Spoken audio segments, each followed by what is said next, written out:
It's worse. It's worse. As soon as she got my pants off me, she started like jerking. That's right, a female Bigfoot actually did that, and this video left people speechless, as I'm sure you may be too. Here is where we begin seeing the comments that put everything in perspective, and served as the same type of thinking that made me want to cover this oddity so badly. These are points that we are definitely going to get back to later, but for every comment like this, there were also hundreds if not thousands of people completely agreeing with their thoughts. For years, this channel was mostly about dog training, and while there was different stuff sometimes, the sudden literal hundreds of videos about Bigfoot was one of the most unexpected left turns possible. And once again, there were still more aspects to this, all that would be revealed soon. There were videos about him visiting the spot where it happened, and reminiscing as well as hoping to conquer his fear of this place.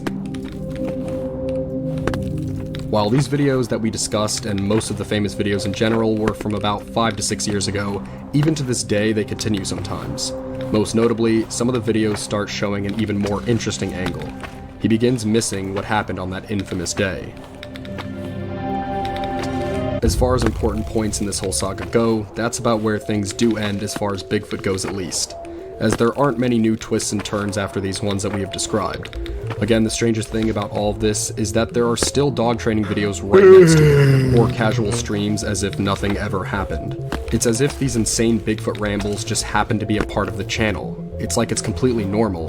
And I think this is a large part of the reason as to why people find this channel so fascinating.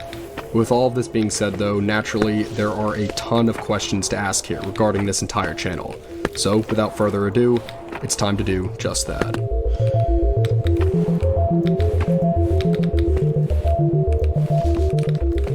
The first question is, of course, is any of this real? Did Peter Kane really just uncover the mystery behind the most famous cryptid of all time right before our eyes? Were we actually watching the most important YouTube videos ever made as a result? And look, obviously what we are seeing here is not the real Bigfoot. I'd like to think that anybody watching here is able to realize that, but despite this, I've seen a number of people in his comment sections seemingly being fooled by this. Honestly, towards the beginning, I could understand this. As you all saw, during the beginning when his channel suddenly started talking about Bigfoot out of nowhere, the proof that he showed was a lot smaller in scale, and he made the smart move to somehow talk about these remarkable pieces of proof in a skeptical way. So these beginning portions I could understand people believing in to an extent. And plus, Bigfoot fanatics truly can be a different breed, so seeing them believing these early videos is not something I find shocking at all. Obviously, as the rabbit hole got deeper, this smaller scale approach did not keep up at all. Sooner or later we saw giant heads, giant hands, giant penis, and then of course, full stories about just how devious Bigfoots can truly be after all. Something else his channel shows is something that I wanted to save until now, and it is two things. One, Peter describes and even shows in many videos that he has a great interest and skill in creating statues and animatronics. He's actually an incredibly talented artist, and obviously, this is how the Bigfoot proof shows a shocking level of skill that you wouldn't ever expect out of something like this. However, the second thing we were saving from sharing until now is something that takes the suspension of belief with this channel even further down.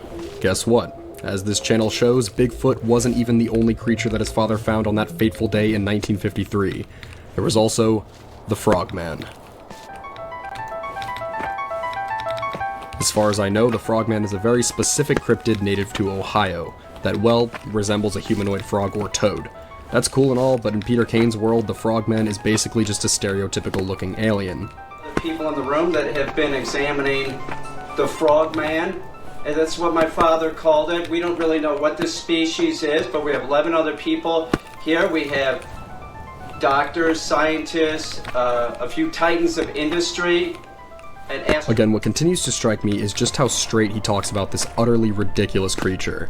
The realistic way in which he speaks of it is surely what gets people so confused about everything going on here, and I just can't believe that we never even see him crack a smile when he's describing these things. There is one more creature too, because of course there is, and it's the Dog Man. Yeah, that's right, not the Frogman this time, but the Dog Man, and he made a few videos about this thing a few years ago as well.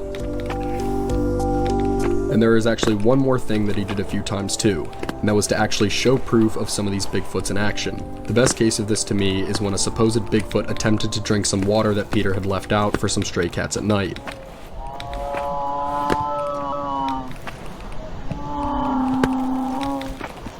I guess living Bigfoots both look and sound exactly like Chewbacca, but what really sells this even more is the Bigfoot almost slipping and falling after hitting the water bowl.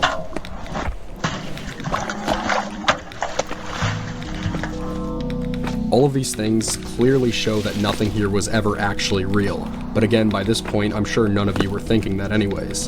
However, despite this, we're not done talking about the channel just yet, because there is another question. The reason people are so fascinated by this channel, us included, isn't about whether all of this is real or not, and it never was. Instead, what I think the true question to ask about all this is, why is he doing this? Again, that sudden leap many years ago to talk about Bigfoot in depth among other creatures, while also just still casually being a dog training channel, is one of the strangest things I've ever seen. And as we alluded to before, the amount of dedication to all of this is simply just shocking. Honestly, I don't have a true answer as to why he's doing this either, as I guess only he really knows, but I definitely do have some thoughts regarding all of this. Part of me wonders whether this entire act here is a nod or critique on just how ridiculous Bigfoot fanatics can be. Because of that, maybe he started making some videos that he knew may entice them, especially at the beginning, but then just threw it off the deep end on purpose for laughs. When watching these videos, some of the wackiness does sort of seem to feel like it is this way for that reason, but the second possibility may be just as likely, and it's simply nothing. There is no reason.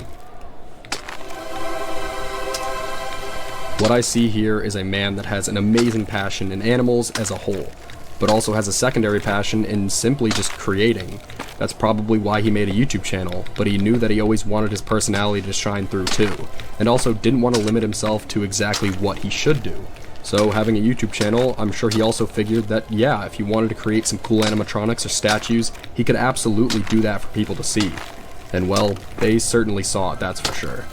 He also absolutely never sacrificed his personality in making these bizarre videos, and for that, he has etched a permanent marking into YouTube.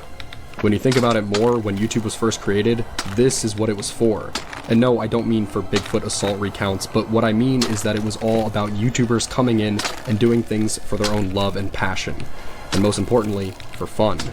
These aspects of passion, creativity, and even fun, despite all being so absurd, is something I can feel within each and every video.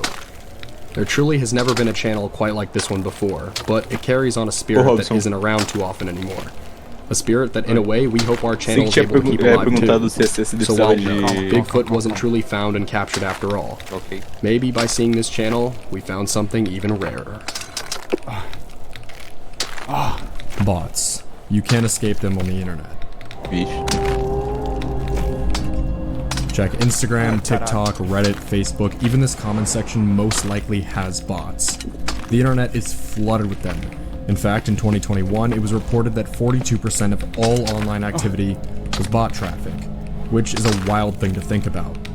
Will a day come when our traffic is the minority? It's a very weird concept to think about. Truthfully, most bots make our lives a hell of a lot easier. Feeling lonely? Text a chatbot. Need someone to play video games with? Most likely there's a bot on your team or actively trying to beat you. As scary as it is, bots and algorithms more specifically target the things you look up and try to sell you a solution to whatever you're looking for. Of course, there are the entirely malicious ones. Scam texts, calls, and DMs happen to pretty much everyone I know. It's nearly impossible to filter them out and escape them entirely. I'm sure most of you knew everything I just said, but it serves as the pretense for what we're going to talk about today. On this channel, sometimes we find topics that just wind up not working for entire videos, usually as the result of them being too short. But over the course of this year in particular, we found two separate topics that were both a little bit too short to cover on their own, but were actually really similar to each other. And they were about, you guessed it, bots, and more specifically, AI. AI that seems to be self-aware in particular. Due to the similar yet fascinating nature of these respective topics, we figured we'd make a sort of special video where we talked about them both. So, without further ado, let's simply just get into the first mystery here.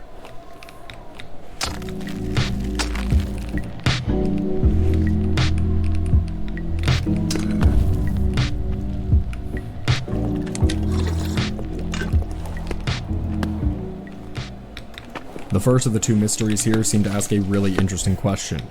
And that is, well, what if bots and only bots inhabited an online space all by themselves?